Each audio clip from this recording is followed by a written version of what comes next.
You're not successful enough to attend your grandmother's birthday. My mother's words crackled through the phone, each syllable dripping with disdain.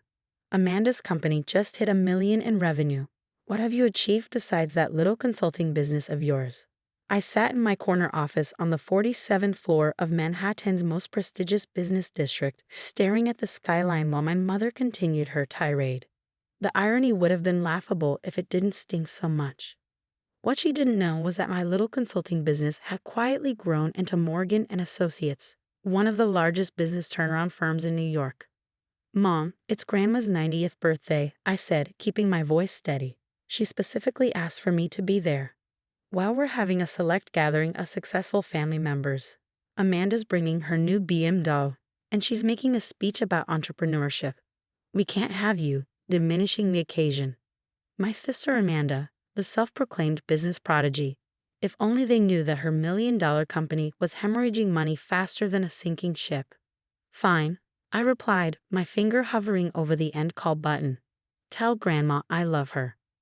"Don't be dramatic, Sarah. Once you've achieved something noteworthy, you'll understand why we need to maintain certain standards."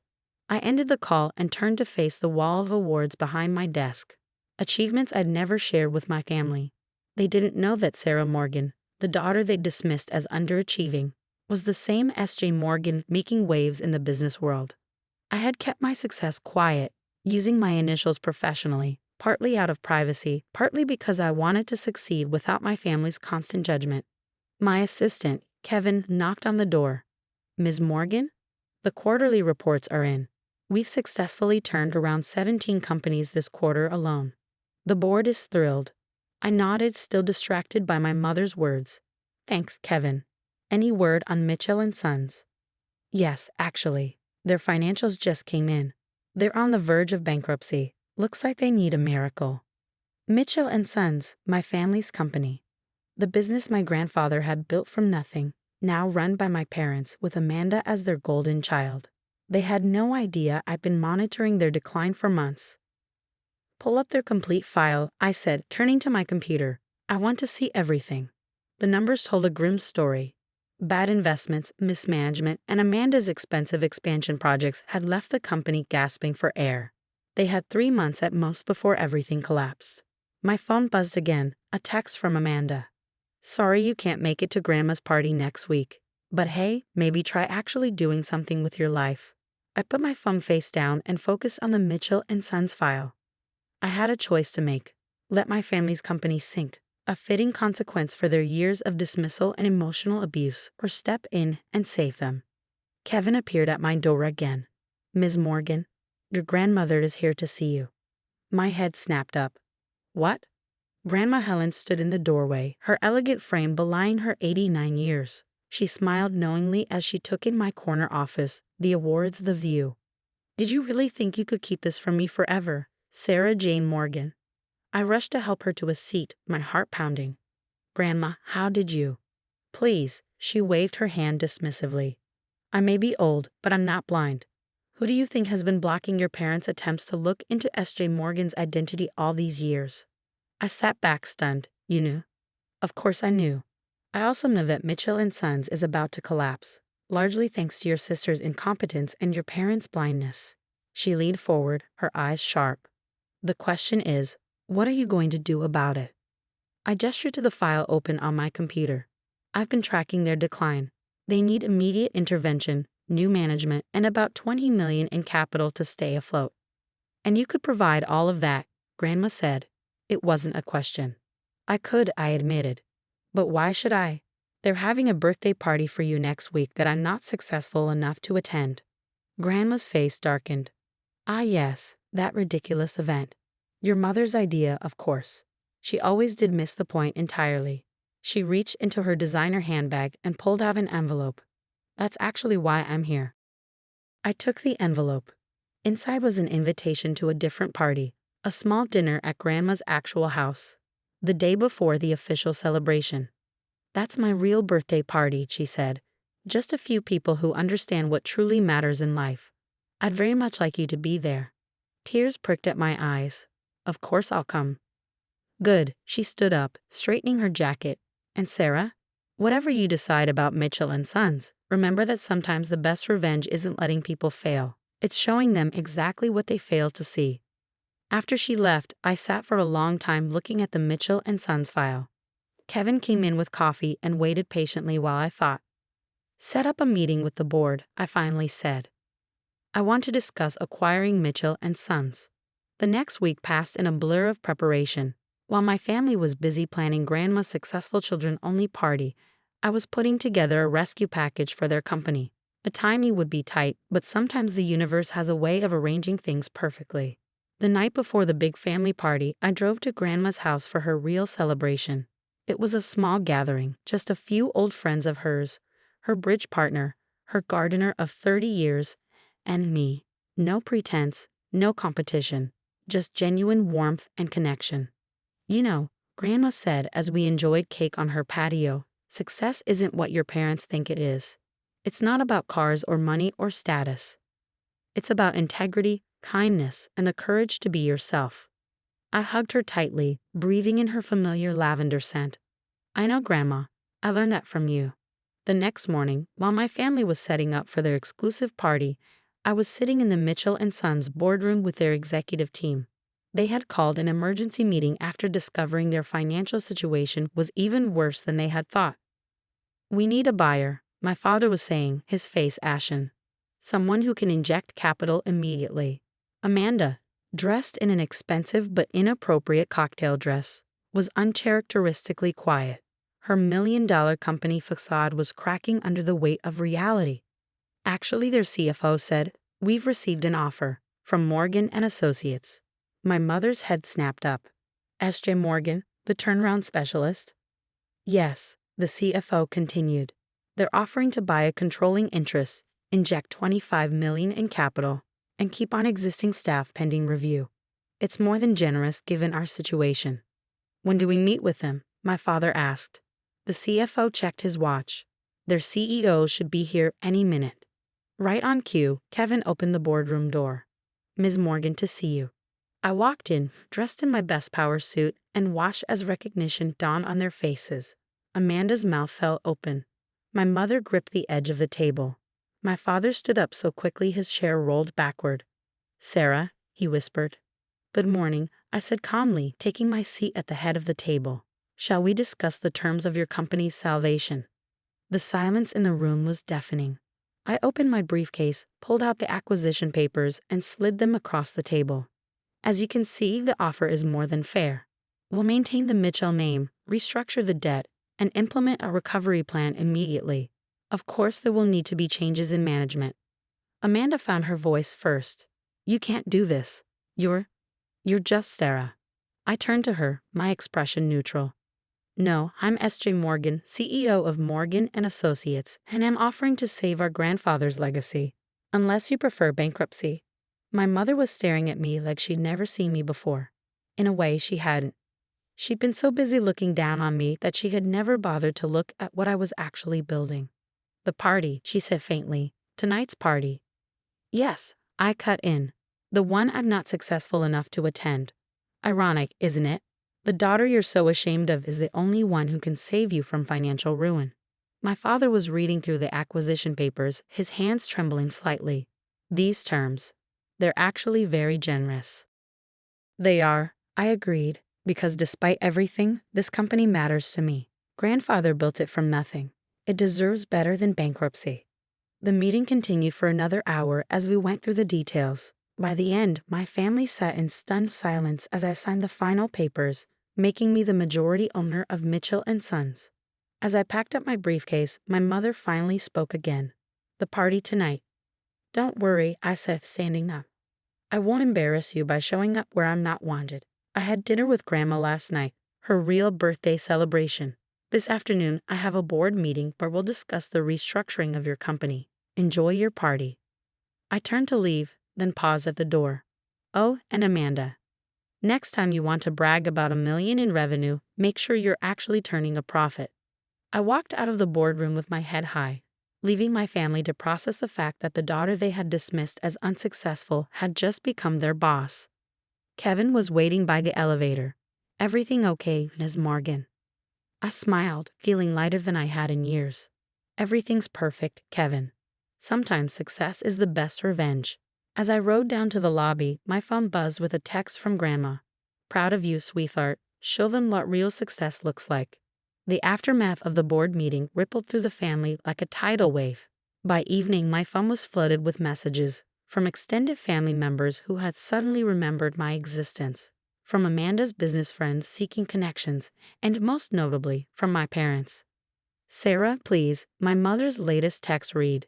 We need to talk about this. You can't just take over the company without discussing it with the family. I set my phone aside and focused on the stack of Mitchell & Sons financial records spread across my desk. The situation was even worse than I had initially thought.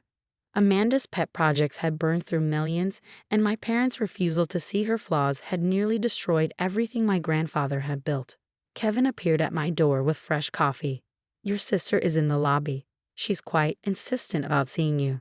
I sighed, glancing at the security feed on my computer. Amanda stood in the marble lobby, still wearing her party dress from this morning, mascara slightly smudged. She looked smaller somehow, less like the golden child and more like someone watching their carefully constructed world crumble. Send her up, I said. And Kevin? Hold my calls. Amanda burst into my office a few minutes later, her designer heels clicking against the hardwood floor. How dare you? She started, but her voice caught as she took in the view, the sophisticated decor, the wall of achievements. How long? She finally managed. How long have you been? This? I leaned back in my chair, studying my sister. Morgan and Associates has been successful for about 8 years now. But you'd know that if he'd ever bothered to ask what I was doing with my life instead of just assuming I was failing. But your little consulting business was a cover I finished for her. It was easier than dealing with the family's constant judgment and comparisons. Besides, you seem to need the spotlight so desperately. Amanda sank into one of the visitor chairs, her bravado deflating. The party's ruined, she said quietly. Grandma didn't even show up. Mom's crying in the bathroom, and Dad's trying to explain to everyone why his supposedly unsuccessful daughter just bought out the family company. Sounds challenging, I replied, keeping my voice neutral. Almost as challenging as being told you're not welcome at your own grandmother's birthday party because you're not successful enough.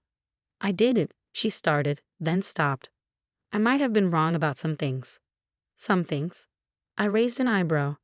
Amanda, you've been running Mitchell & Sons into the ground while pretending to be a business genius. You've spent millions on vanity projects that had no chance of success. You've been living off our grandfather's legacy while slowly destroying it. She flinched. I was trying to innovate. No, I cut in firmly. You were trying to play CEO without doing actual work. And our parents enabled you because they couldn't bear to see their golden child fail. Tears welled in her eyes. Are you going to fire me? I pulled out a folder and slid it across the desk. That depends on you. This is a new contract. Junior VP position, focusing on client relations, something you're actually good at when you're not trying to prove something. Regular hours, regular salary, no more vanity projects. Your choice. Her hands trembled as she took the contract. You're offering me a demotion. I'm offering you a chance to earn your position instead of just claiming it. To learn the business properly from the ground up. To become someone worthy of grandfather's legacy. She stared at the contract for a long moment. And if I refuse, then you'll get a generous severance package and best wishes for your future endeavors. But Amanda, I waited until she looked up. This is your one chance to prove you actually care about the company and not just your image. Before she could respond, my office door burst open.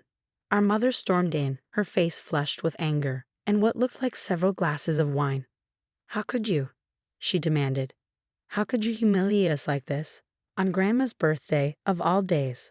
I stood slowly, drawing myself to my full height. Humiliate you?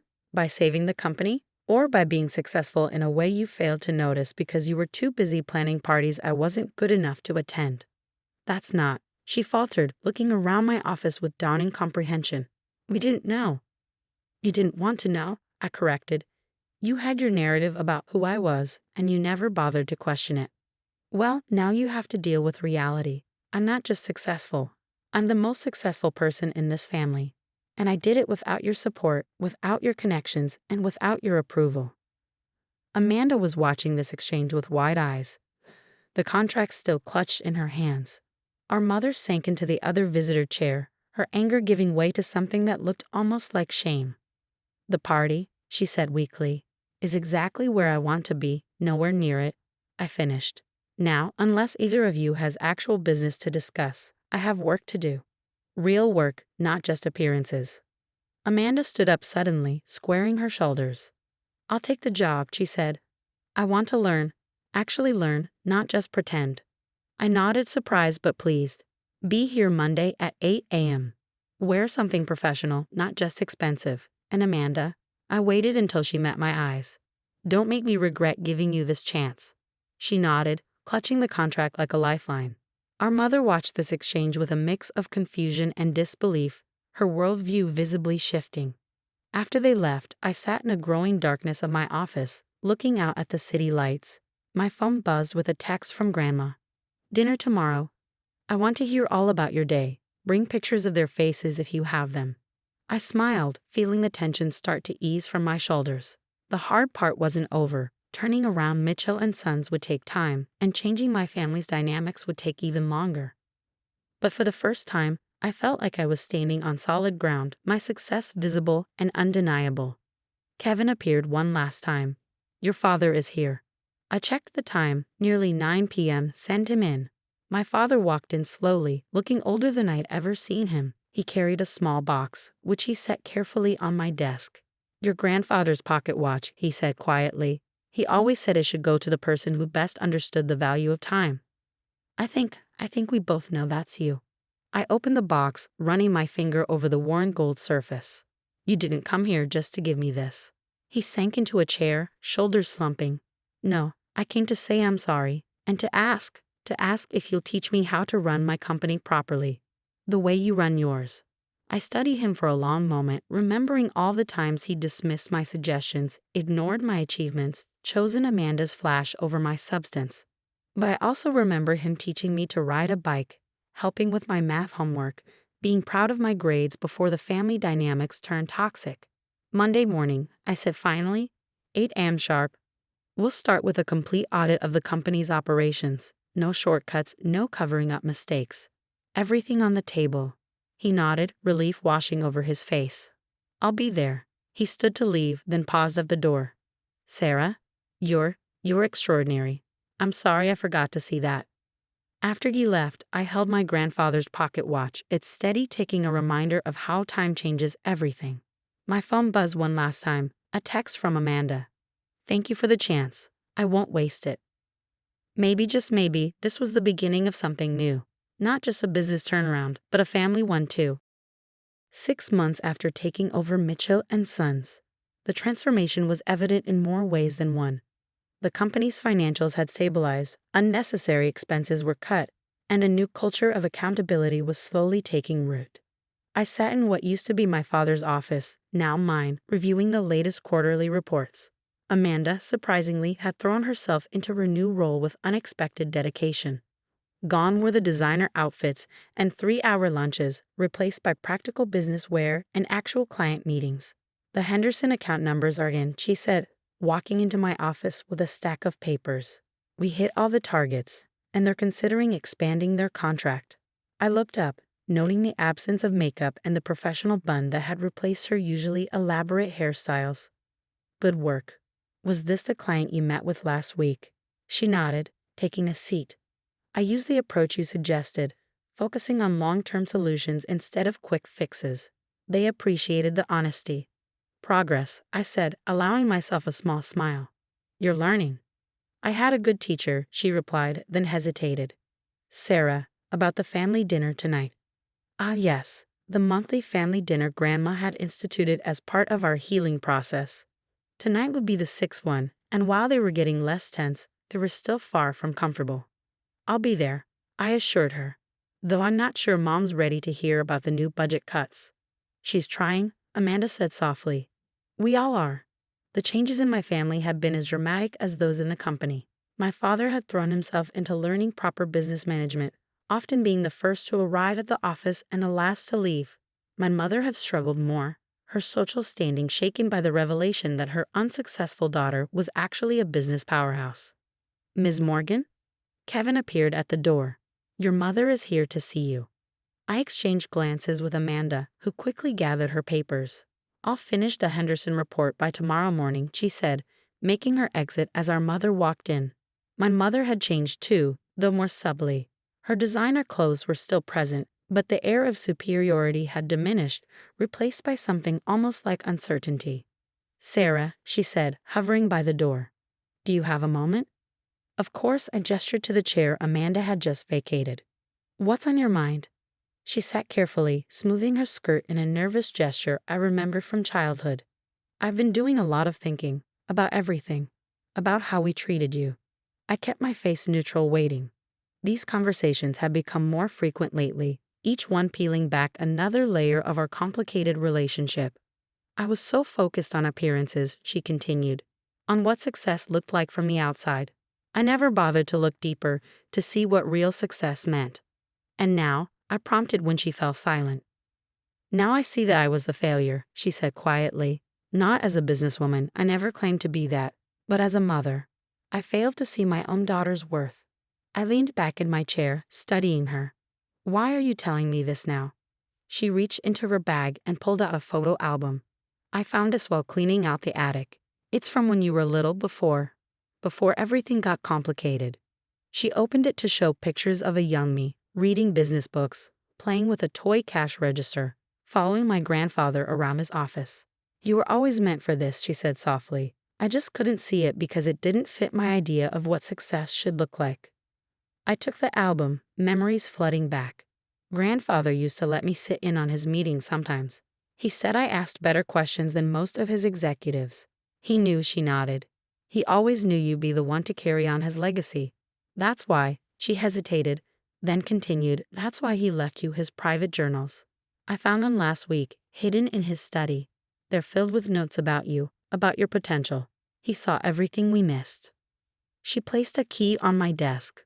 "The journals are in his old study. They belong to you now." I picked up the key, feeling its weight in my hand. "Thank you," I said simply. "Will you?" She paused, gathering courage. "Will you tell me about your journey sometime? How you built all this? I'd like to understand."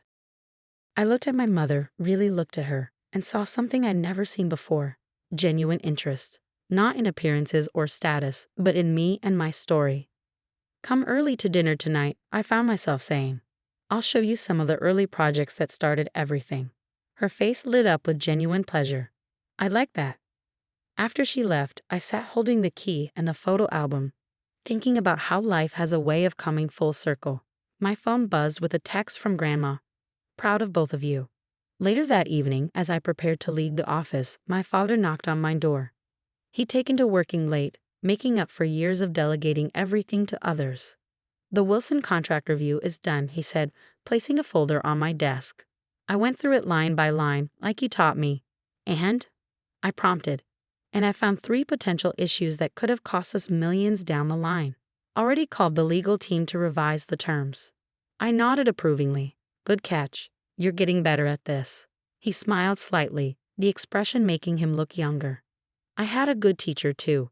He paused, then added, "You know, watching you run things, it reminds me of your grandfather. He had the same attention to detail, the same integrity." "High praise," I said, touched despite myself.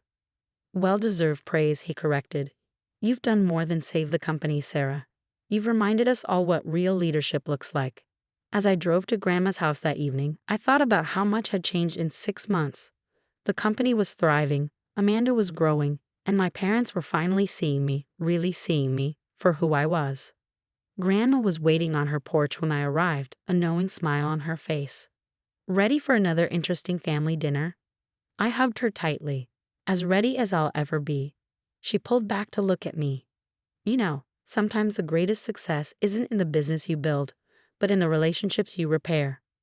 Looking through her window, I could see my family arriving. Amanda carrying her work papers, my mother clutching a bottle of wine, my father checking his phone for business updates. They weren't perfect, but they were trying. Maybe that was its own kind of success. "Now," Grandma said, linking her arm through mine, Tell me all about how you made Amanda work a full 8-hour day. I need details. I laugh, letting her lead me inside.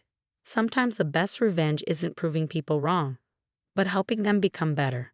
And sometimes, just sometimes, success means finding a way to blend the past with the present, creating a future none of us could have imagined.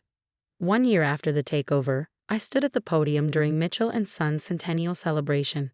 The grand ballroom was filled with employees, clients, and family members, a far cry from the exclusive gatherings of the past. 100 years ago, my grandfather started this company with nothing but determination and a pocket watch. I pulled out the watch, now restored to perfect working condition. He believed that success wasn't measured in dollars or status, but in the lives we touch and the legacy we build. From my position, I could see my family in the front row. Amanda, now our highly effective VP of Client Relations, was taking notes, a habit she developed over the past year. My father, looking relaxed in his role as senior advisor, sat with his arm around my mother, who had finally found her place in the company by organizing our charitable foundation. This past year has taught us all valuable lessons, I continued. About business, yes, but more importantly, about family. About how success comes in many forms and how sometimes our greatest achievements aren't the ones that show up on balance sheets. The company had more than recovered. Our profits had doubled, employee satisfaction was at an all-time high, and we even expanded into new markets. But the real transformation had happened within our family. After my speech during the reception, Amanda approached me with a small gift box. "I've been waiting for the right moment to give you this," she said, uncharacteristically nervous. Inside was a framed photo, one I'd never seen before. It showed a teenage me helping a young Amanda with her homework, both of us laughing about something long forgotten. "I found it while cleaning out my old room," she explained. "It reminded me that before all the competition and jealousy, you were just my big sister who always helped me when I needed it, even when I didn't deserve it." I touched the photo gently. "We've come a long way." "We have," she agreed. "And I want you to know, I'm grateful. Not just for the second chance at the company, but for showing you what real success looks like. For being the sister I should have appreciated all along." Before I could respond, my parents joined us. My father beamed with pride, not just at Amanda this time, but at both of us. "Your grandfather would be so proud," he said, his voice thick with emotion. "Not just of the company's success, but of how you've brought this family back together." My mother, who had spent the past year redefining her role in both the family and the company, added, "We all had to learn what really matters. Sometimes it takes losing your way to find the right path." Grandma Helen, now 91 and still sharp as ever, made her way to our group. "Well," she said, eyes twinkling, "this is quite different from my birthday party last year, isn't it?" We all laughed, the memory of that disastrous day now more amusing than painful. Amazing how time could transform even our worst moments into stepping stones towards something better. "Sarah," Grandma said, taking my hand, "your grandfather used to say that a business is only as strong as the family behind it. You've proven that by strengthening both." Later that evening, after most guests had left, I found myself back in my office, formerly my grandfather's, then my father's, and now mine. The view of the city lights reminded me of that day a year ago when I'd sat in my other office deciding whether to save the family company. Kevin, still my faithful assistant, appeared at the door.